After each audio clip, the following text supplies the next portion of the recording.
Assalamualaikum warahmatullahi wabarakatuh. Jadikan sholat sebagai penolong hidupmu.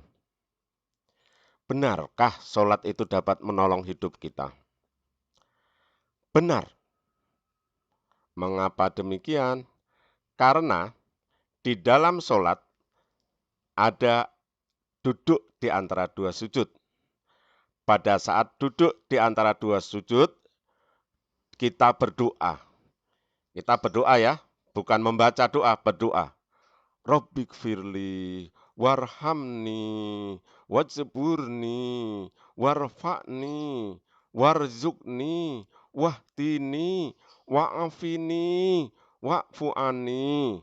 Nah, kita bilang sama Allah, ya Allah, ampunilah dosaku, kasihanilah aku, cukupkanlah segala keperluanku, angkatlah derajatku, berilah rizki kepadaku, berilah aku petunjuk, berilah aku kesehatan, dan berilah ampunan kepadaku. Nah, itu adalah permintaan kita kepada Allah. Jadi sholat itu ada acara minta kepada Allah. Nah, di sini kalau kita minta sungguh-sungguh, maka ini sudah menjadi penolong ini. Kita minta ampun dulu, nomor satu ya, terus minta supaya Allah kasihan sama kita, terus minta dicukupin segala kekurangan, segala keperluan, terus diangkat derajatnya biar nggak suka dibully orang ya, terhormat. Minta rezeki biar punya duit. Terus minta petunjuk ya, minta sehat, terus minta ampun lagi. Minta ampun itu sangat penting ya, pertama sama terakhir. Wah, kalau belum diampuni nggak dikasih apa-apa. Diampuni dulu makanya ya. Nah, ini setiap orang mungkin mengalami bukti-bukti bahwa dia tertolong oleh doa ini. Ini kita berdoa minta pada Allah ya, bukan baca doa. Kebiasaan kalau baca doa ya nggak dikabulkan apa-apa. Kita itu suruh minta. Ini minta kita. Kalau nggak minta ya nggak dikasih. Minta ya, bukan baca doa ya. Nah, tiap-tiap orang mempunyai kejadian masing-masing ya. Nah, ini kejadian pada diriku. Ya, banyak pengalaman tapi yang berkesan aja ya. Yang pertama yaitu pernah tahun 2008 aku punya ngontrak rumah di Rumah Bedeng. Ada seorang wali murid datang berkunjung, terus ngobrol, terus pas pulang tanya, "Ini Pak Tomo ngontrak ya?" "Iya." "Belum punya rumah?" "Belum." "Ya ampun, orang terkenal belum punya rumah, kasihan banget sih." "Iya emang kenapa sih Bu, emang belum punya?" Saya beliin ya Pak Tomo." "Mau, beneran nih?" "Beneran, saya beliin." Terus Pak Tomo dibeliin rumah. Ternyata dia bilang 3 tahun dicicil harus lunas. Wow, 3 tahun? Nah, kalau belum gimana Bu? Harus lunas pokoknya. Pak Tomo bisa.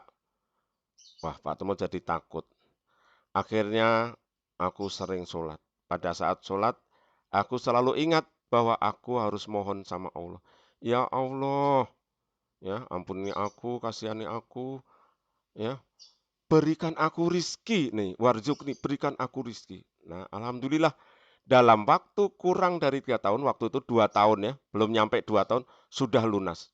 Sehingga yang beliin rumah itu geleng-geleng. Akhirnya 2 tahun lunas, padahal suruh 3 tahun.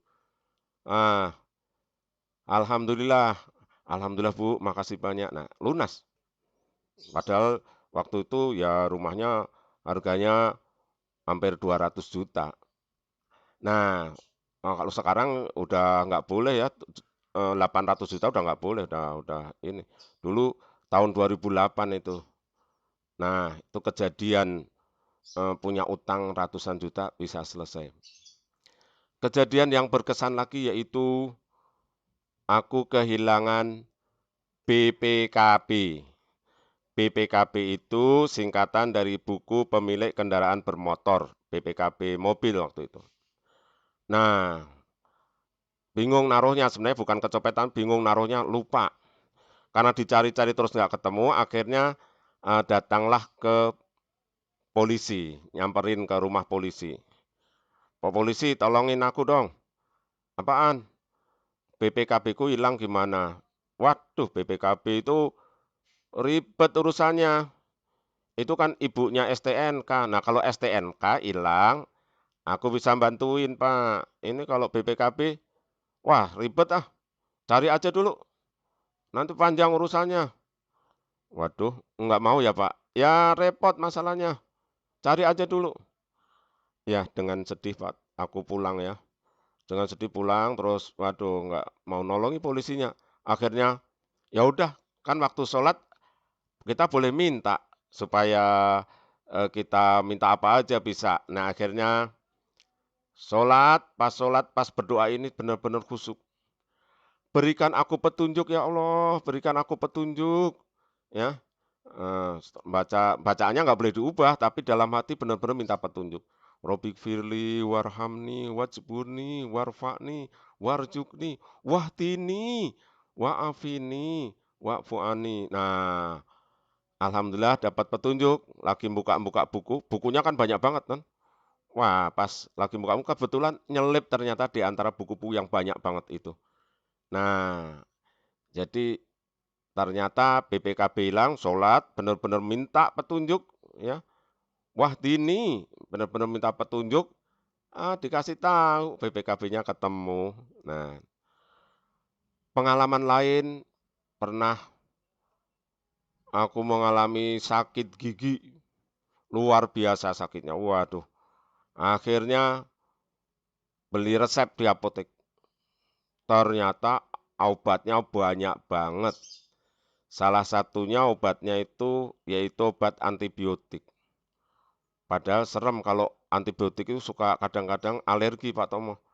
Alergi terus habis itu bisa juga kan takut gangguan ginjal kalau banyakkan minum obat. Akhirnya nggak diminum obatnya, takut. Akhirnya pas sholat, mohon dengan sungguh-sungguh, ya Allah, berikan aku kesehatan. Nah, ya, berikan aku kesehatan. Wa'afini, berikan aku kesehatan. Dengan sungguh-sungguh bermohon, ya, di samping itu minta ampun ya, harus minta ampun dulu kan di sini. Nah, itu ternyata sembuh. Memang dengan sholat, Pak Tom, aku yakin sholatku itu menyembuhkan sakit gigiku. Yakin, yakin ya. Nah, apakah setiap sholat membereskan semua masalah? Ya, tergantung. Pertama, tergantung Allah ya, Allah Maha menentukan. Yang kedua, tergantung keimanan kita. Kita percaya apa enggak?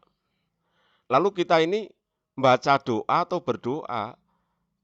Kalau membaca doa itu nggak ada jaminan dikabulkan. Tapi kalau berdoa, Allah berjanji, berdoalah kepadaku, nanti aku kabulkan. Jadi berdoa di sini nih, kalau ada misalnya ada 100 orang bersolat ya, di sini ini mungkin 90 orang itu membaca doa, yang berdoa itu paling cuma 10, ya yang 10 itu yang berdoa itu yang dikabulkan. Kalau baca doa itu kan baca, ya nggak ada apa-apanya dong. Jadi kalau sholat itu berdoa. Sholat itu kewajiban atau kebutuhan ya. Boleh dibilang kewajiban, kita wajib sholat, tapi sebenarnya aslinya itu kebutuhan.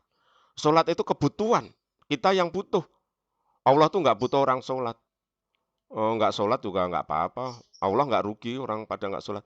Jadi sholat itu sebenarnya kebutuhan kita. Ya, kita kalau sholat itu jangan merasa wajib sholat, butuh sholat. Ya, di dalam sholat ini ada salah satunya ada doa kayak gini nih mencukupi kebutuhan kita ya, mencukupi kebutuhan kita. Kalau yakin kalau benar-benar berdoa loh ya. Jadi kalau sholat itu eh, jangan baca doa, tapi berdoa dengan sungguh-sungguh. Jadi dalam sholat itu ada berdoanya, ada permintaan kepada Allah ya, minta benar-benar minta nanti dikabulkan. Yang tukang baca doa biarinnya baca doa terus nggak pernah dikabulkan nanti ya. Eh, Sekian dulu ya, mudah-mudahan bermanfaat. Sholat adalah penolong. Jadikan sholatmu sebagai penolong hidupmu. Terima kasih. Assalamualaikum warahmatullahi wabarakatuh.